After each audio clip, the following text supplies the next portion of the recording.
San Diego, the undisputed craft beer capital of America, a culture inspired by the city's laid-back vibes and adventurous spirit.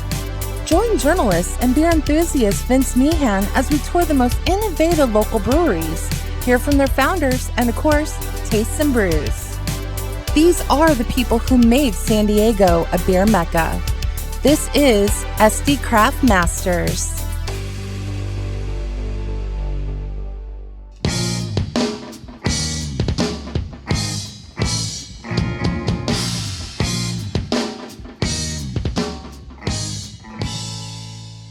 Hello, I'm Vince Meehan from SD Craft Masters, and we are here at Fall Brewery in North Park, and I've got Kevin Jackson, and you are the brand manager. How are you doing? I'm doing great. How you doing? Doing good. So tell me a little bit about Fall Brewing. Man, we've been here for 7 years. November was our 7th year anniversary. We kind of started with just 4 tanks over here. Now we're up to 13, totally maxed out with the entire space. We do everything in-house, can, bottle. We've barrel aged in here. We do everything, start to finish. And we're pretty excited about our growth in the last 7 years. And even though the last couple of years have been kind of tough and interesting, but we've been able to pivot very well and kind of move forward. So we're excited to be here. And speaking of that, I mean, you know, the last 2 years have been, of course, wild with the COVID and all that. How were you able to cope with that? Man, initially it was really obviously a shocker for everybody. The neighborhood really accepted us with open arms, and we never closed a day. We were always beer to go. We kind of did a neighborhood discount for the community, dropped things down 30%, just kind of keep people coming in, keep everybody. It was kind of a weird time for everybody, so we just all struggling a bit. Wasn't easy, but we have a phenomenal staff that was able to kind of figure it all out. So you were able to kind of come through this pretty unscathed. I wouldn't say unscathed, but it was, everybody took a hit, but yeah. we managed very, very well, and we're stronger for it today. And I think one of the obvious things is there used to be a parking lot here, which is now outdoor seating, which I think everybody in San Diego had to pivot to that to get past the regulations, and that's going to be, looks like it's going to be a permanent thing now, right? Man, we hope so. It's something we've always wanted to do. It's San Diego. It's beautiful, always, even during the winter. And so it's nice to sit out and have a beer. We have food trucks that pull up now. We work with local food trucks that are here every day. And it just works out. We have some good tacos coming today, and tacos and beer and some punk rock music in the sunshine. You can't beat that, right? Now, speaking of the punk rock, I kind of sense a theme here with the punk rock. How did that come about? So, man, honestly, a lot of it comes back to just youth and just listening to punk rock, going to shows, playing music, run around with each other. Our owner, Dave Lively, is really big into the music scene, graphic designer. Man, this guy's done everything, and kind of from skateboarding to music to all kinds of stuff. All around California dude, huh? Yep, he's a good dude. And he does all of our branding. A lot of these flyers up here, he's designed for the bands. Really? Yeah. So does he do the swag, the t-shirts? He does and all that? all of it, yeah. Because that's one of the things that impressed me the most about fall is that swag, and it's something now, you know, the breweries, they've gone beyond just the beer. You've got the food trucks, you've got sometimes live entertainment, and the swag is another one where that's kind of that's my go-to Christmas gifts for my friends to get some swag, a hoodie or a t-shirt. And I was really, really impressed with the artwork, and I'm happy to hear it was your owner there. Yeah, Dave does all of that, and he's crazy talented. It's nice to have that in-house and somebody with a nice vision like he has, because it's kind of changes the game for us. And it's nice we also work with a lot of local artists, tattoo artists. Actually, one of our bartenders, Angela, she does phenomenal art for us. She's done quite a few shows here as well. We do a lot of local art shows. We'll have them up for about a month. We work with our friends and kind of family at this point. And it's great for the community. It brings everybody in. We'd usually do a beer release with that as well. So we get to tie in our beer with art, and we'll do punk rock with that, playing it as well. And it all kind of works together. And that's kind of a North Park thing of philosophies where you do embrace the community, especially with art shows and things like that. Murals, you've got your rock and roll mural out there. Yeah, our buddy Adam Hawthorne did all of those. And it's You can see him on our Let's Go cans. We used that when we launched Let's Go, worked with him. He's another artist that we've done art shows with him in his tattoo shop right down the street. Big Trouble Tattoo, good friends of ours. And they've done some work on me as well. And then so, word has it, we're down to South Park now. Yeah, we just opened a tasting room June last year. 30th and Juniper. And it's been great. It's a super cool community down there. A little bit more neighborhoody vibe. There's some phenomenal restaurants and bars down there. There's some new spots opening up. Dark Horse Coffee just opened up right on the corner from us. We've worked with them since pretty much day one on a coffee and vanilla stout called 2 a.m. Bike Ride. And they're a good group of people. We've grown with them. They've grown, and they now have like 7 or 8 spots around the county, and they're doing well. So it's a nice community down there, and it works very well for us. 2 a.m. Bike Ride. I saw that T-shirt somewhere. It's a guy falling off his bike. It's slamming off the bike, yeah. And you're going to talk to Dan here in a little bit, who has slammed a couple times on his bicycle. So was he the inspiration? Broke his collarbone. He was actually, yeah. So it's good. We really like to work with the community. We work with a lot of neighborhood bars and restaurants, juice shops. We like to keep it local. And I think that really benefited us during times like COVID, when we kind of have each other at that point, and that makes me proud. Makes me proud to see what the neighborhood done and how it's changed since we've been here. Not saying that we're part of that, but I feel like we really have a solid backbone that kind of keeps this place nice and organized. The community, would you say it's a large part of your clientele, the people in the neighborhood community? Absolutely. Huge neighborhood community. It's phenomenal to see. I've been here 7 years. The brewery's been, November was our 7-year anniversary. To see regulars still coming in from day one. Before we started filming this, we had a guy that used to work here come in to buy a hoodie. Yeah. He and his wife are going to, they're hopping on a flight right now and want to grab a hoodie as a gift. So it's cool to see him again after so long. How about the way I found out about you guys, it's one of the beer fests they used to have all the time. They really haven't had them. Are they coming back? They are coming back, yeah. We're actually doing one this weekend, and you're starting to see a lot more of those as obviously COVID restrictions have changed, and we're kind of moving into full capacity for big events, which I think is phenomenal. It's how a lot of people bring in new beers, how a lot of people you could go into these places and try 50, 60, 70 beers in one shot if your stomach can handle it. And I think it's phenomenal. And we really enjoy doing that kind of stuff.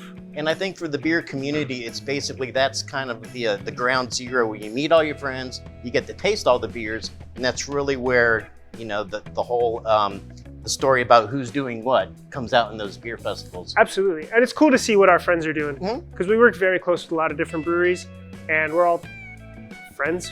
We all get along. I mean, I'm sure there's some competition and we all want to do our best, but at the end of the day, if somebody comes in and says, hey, we need some yeast, we need some hops, can we work a deal? We always. And that's the one thing I did notice about the beer community. Just like you said, if somebody, I just ran out, I need some of this, you guys just take it over there. There's none of that dog eat dog kind of a thing. You're all good friends. And we're all kind of in this together, and we just help each other out. Now, wouldn't it be great if everybody had that community spirit like the beer? Unfortunately, it's not like that. Well, we can start here. We can make this a model. How about that? I love it. Give me a little bit of background about your experience, where you came from, how you ended up at Ball. Man, I was a chef for a long time previous to this. Oh, really?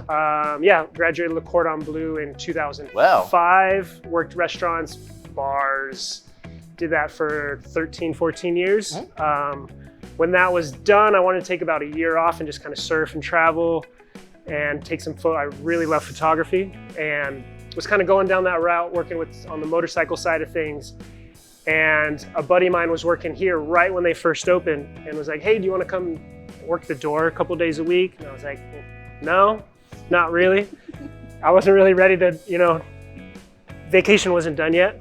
So I called him back in a couple weeks, and I was like, hey, is the opportunity still there? I think it'd be fun, meet some new people. And started there. Funny story, the first week here, we had somebody steal our tip jar, and myself and the owner, Dave, who does all the branding and everything, he and I chased him down the street, got all of our money back, tips for the night. He had kind of taken all that stuff. So Dave, we're running down the street and there's this lady walking her dog. Dave trips over the dog and I run after the guy. I was able to get the guy, get our money back. And Dave comes back and he's like, I'm sorry, I tripped over the dog and I felt bad because the lady was walking her dog. So I sat and talked to her for a little bit.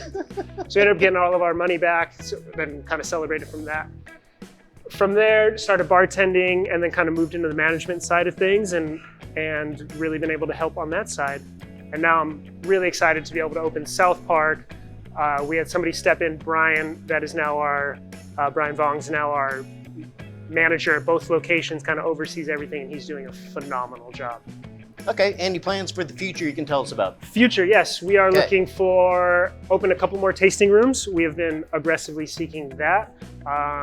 Wider spread on our distribution. Currently, we are just Southern California based. We're looking to open Northern California, possibly Arizona, Colorado here in the near future, and just move forward. Still producing the same kind of core values, our core beers, and I don't know, just keep moving. Cool. Well, thank you so much for talking to us. Pleasure. And we're going to go to a very one of my favorite parts. We're going to try some of these beers here and talk to your brewmaster. Sounds good. Cheers. Thank you. Cheers.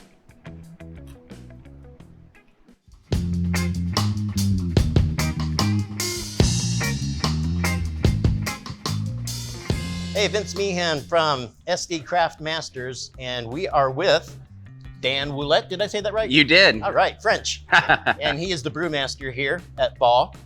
And tell me a little bit about your background. You told me earlier you came from the East Coast. I did. So back in 2017, I had been talking to a lot of friends for a while that lived out here, and I was like, I swear I'm gonna move to San Diego one of these days. And they all kept calling my bluff, and things happened in life and I never made it. Well, I decided in 2017 I was gonna sell most of my things and pack up my car with my dog and drive out cross country and see what happens. So I drove out here, literally nowhere to live, and I had an interview lined up at Fall. And I got hired about 3 days after I arrived in San Diego. What was the interview for? The interview was for a cellarman position here. Okay. So kind of taking care of fermentation, washing kegs, of course, and filling kegs, helping with bottling.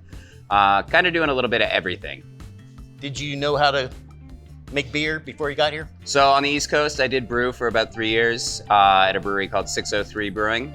They're a local brewery. They're now the biggest craft brewery in New Hampshire. Oh. And ironically, a good friend of mine from San Diego recently moved to the East Coast and is now the head brewer for them. Okay. So brewed there for a little bit and spent a lot of time working in kitchens and bars up until I moved out here. And it seems like the story is typical in the beer world that you start off, Low man. Yeah. What did you call it? Cellarman? Cellarman. Okay. And then, but eventually you work up your way to head brewer. And how long did that take you?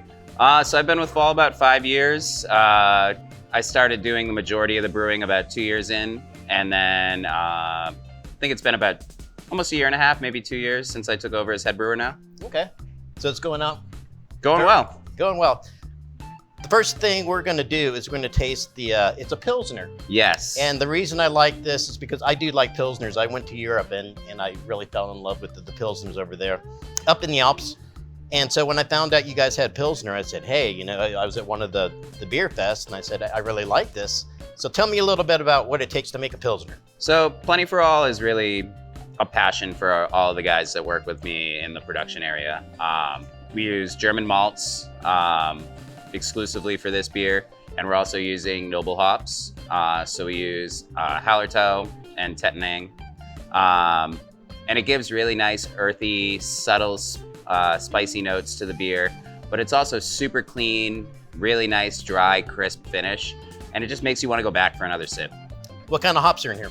So the hops are Hallertau Mittelfrau, as well as Tettnang. Okay. And what we're looking at first, of course, is the color. And you want a Pilsner to be clear, right? Crystal clear, absolutely. Crystal clear. There is a version called a Zwickelbier, which is an unfiltered Pilsner or lager, which we do periodically, seasonally, add a little something different on the board. It's a little bit softer, a little bit of a rounder beer, but this is, in my opinion, the ideal hot weather beer. Yeah, and that's kind of you do have a point there with when are you going to have the Pilsner? 2 o'clock. Having a picnic, you don't want something big and heavy, so you want something refreshing, cold. And let's see what we got taste-wise.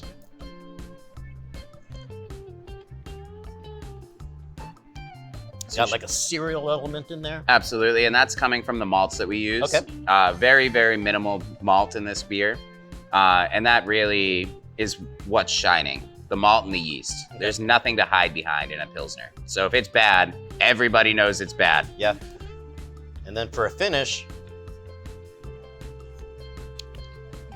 we've got kind of a, almost like a little bit of mineral to it.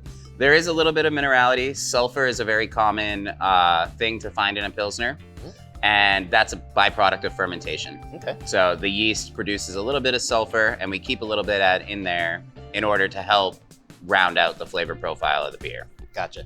And they come in cans, so this is Ball is really well known for its cool artwork on the cans. Absolutely. You can get these to go. I've seen them at liquor stores, so Yeah. if you got a liquor store in your area. What do we have here in the tall boy? So in the tall cans, this is a new rotating pale ale that we're coming out with, Okay. kind of a seasonal pale ale. This is Pleasure Seekers. I know Kevin was discussing some of the local artists that we work with. One of our local artists actually designed this label for us. So this beer is super dry, really hop forward. It's hopped with Simcoe and Motueka. And it's got a really bright citrus grapefruit pith note to it, as well as a little pine and resinous to kind of round out that flavor, but it's not a cloying hop. And what was it called? Pleasure Seekers. It smells like an IPA. It does. It's 5.8%, so Okay. it's a lower, kind of good, go to the beach, hang out, have a couple beers. And you do smell the Simcoe hops. Those are notoriously kind of more upfront, right? Absolutely. So, well, it doesn't taste like an IPA at all, though. No, it's much more mellow. There's Yeah. not as assertively bitter. It's really a good all-around beer. I almost kind of like to think of it as an intro to hops There you for go. people. There you go. And you're right, because it's got that hop aroma, but then you don't get blasted when you taste it. So it's another good picnic beer. Absolutely. Or backyard barbecue. Yeah. And then, so tell me a little bit about what went into making the beer and what was the inspiration? So this is a beer that we've kind of revamped from the past, and it's got really clean base malts. Okay. So we use a North American Pilsner malt, which is going to give you really minimal flavors, slight cereal grain. And then we also use a German crystal malt that gives it a little bit of that nice hue to it. Also adds a little bit of sweetness and body to the beer. It is a very dry beer, but I feel like in this weather, especially this time of year in San Diego, this is really like a patio beer. Sit outside, enjoy it, enjoy the sunshine. And when you live in San Diego, that's what you're gonna be doing a lot of Absolutely. times. And I've actually seen a trend where I'm seeing more of these bone dry beers that are meant to be drunk in the afternoon. Also a resurgence in Mexican pilsners. Absolutely. Or lagers. Lagers, yeah. Yeah. Speaking of that, in the last 7 years when Ball was here, a lot's changed in the beer world. Absolutely. Now you've got, what do you got going on? You got sour beers, you have pastry bombs, you have, what else? Hazy IPAs are always Yeah. huge right now. We can't keep them in stock when we brew a fresh one. People they really want to try the newest beer. And it's fantastic. It does great for us. And then when they come in, they try the newest beer, and then they might have a couple more pints. We have a huge array of beers on our draft list here, as well as available out in the market. And then the sour beers, how's that working out? Sour beers are some of my favorites. Really? We do them a little bit more traditional. We don't do the milkshake sours and things like that. So ours have a really bright acidity to them, and we use all fresh juice. We have a neighborhood shop right across the street, Senor Mangoes, that processes all the fruit for us and juices it for us. We bring them sanitized 5-gallon buckets. They fill them up for us, bring it back, and we add it to the beer post-fermentation so that it is sweetening the beer a little bit and cutting a little bit of the acidity out, but also giving you a more real flavor. None of the extract medicinal flavors that you get a lot of times when you use different products to flavor. And I get the impression that, a brewery is a business like anywhere else. So, you may say, well, I really like Belgian beers, but if they don't sell, you're Yeah. not going to make them. So hence you've got all the IPAs and Absolutely. all the, whatever it is it sells is really what you're going to have here in your tasting room. See, for me, I really like Saisons. Yeah. However, the running joke is Saison stays on. They're phenomenal beers. They have a place, but unfortunately, in the grand scheme of things, it's a very niche beer. So it makes it really hard to make a really good production version as a US brewer. Gotcha. And so if you could look into your crystal ball, I never knew sour beers are coming. I never knew any of that. So anything that you can... I honestly see, personally, the trend going slightly away from hazy IPAs, honestly, and going a little bit more towards the crisp, assertively bitter. So what's going on here? West Coast, San Diego style hoppy beers. I think the hazies definitely have a place, but people are starting to remember, man, I really crave hops. And don't get me wrong, there is a ton of hops in hazy beers, but they're used in a very unique way that hazy IPA and a West Coast IPA or East Coast IPA are all very unique in their own right. Cool. Well, thank you for coming out. Pleasure. This is our first episode of SD Craftmasters, so thank you for being on our debut show. We're going to have a lot more, and we'll see you out there. Awesome. Thank you. Thank you.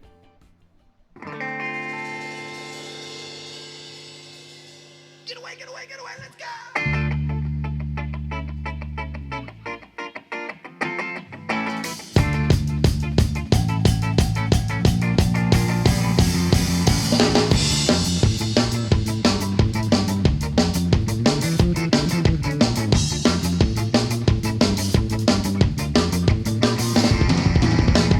You got it, don't want it, gotta get away from me. The distance, it's social, reaching from me 6 feet deep.